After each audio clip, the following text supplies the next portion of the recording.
जीव गर्भ में भगवान से क्या वादा करता है? क्या वह उसे निभाता है? आइए जानते हैं भगवान श्री कपिल मुनि व माता देवहूति के संवाद से। माता देवहूति ने पूछा, मातृ गर्भ में तो जीव को बड़ा सुख मिलता होगा, न सर्दी है, न गर्मी है, न शोक है, न मोह। भगवान कपिल ने उत्तर दिया, यह मत पूछो माता। मां के गर्भ में जीव को जितनी वेदना होती है उतनी न पहले कभी हुई थी उसे और न कभी आगे होगी।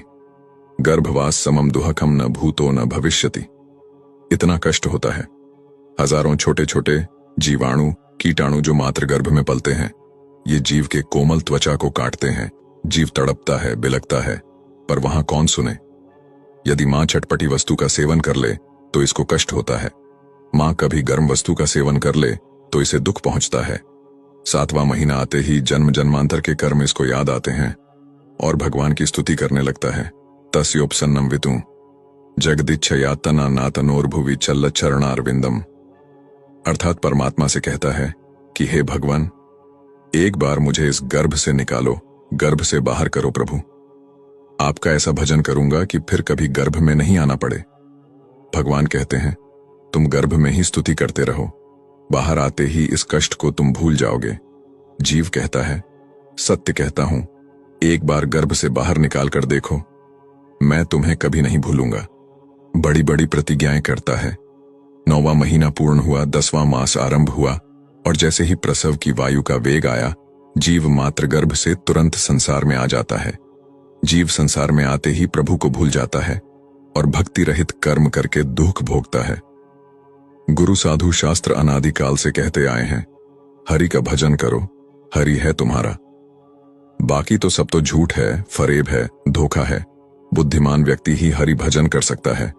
श्रीमद् भागवतम में भी यही उल्लेख है। जीव को मातृ गर्भ में इतना पीड़ा होता है कि वह भगवान को स्मरण करने लगता है। सोचिए कि हमें कोई अगर बंद कोठरी के अंदर 1 महीने के लिए रखेगा तो क्या होगा? हमारा शरीर अनित्य है, पर अंदर जो जीवात्मा है वह कभी नहीं मरता है। क्योंकि जीवात्मा भगवान का अंश है, इसलिए वह भगवान को हर समय स्मरण करता है। परंतु इसे कोई भौतिक शरीर मिलता है और कोई ऐसी जगत में जन्म होता है तो उस जगत के वैष्णवी माया शक्ति के प्रभाव से वो भगवान को भूलकर उनके माया जगत में आसक्त हो जाता है। ऐसे ही जब जीवात्मा मातृ गर्भ में होता है तो वह भगवान को स्मरण करता है। फिर जब वो गर्भ से निकलकर संसार में आते ही उसका कष्ट कम हो जाता है। जीवन का उद्देश्य भूलकर समय को व्यर्थ किए जा रहे हैं। हमें समझना होगा कि जीवन प्राप्त क्यों हुआ है।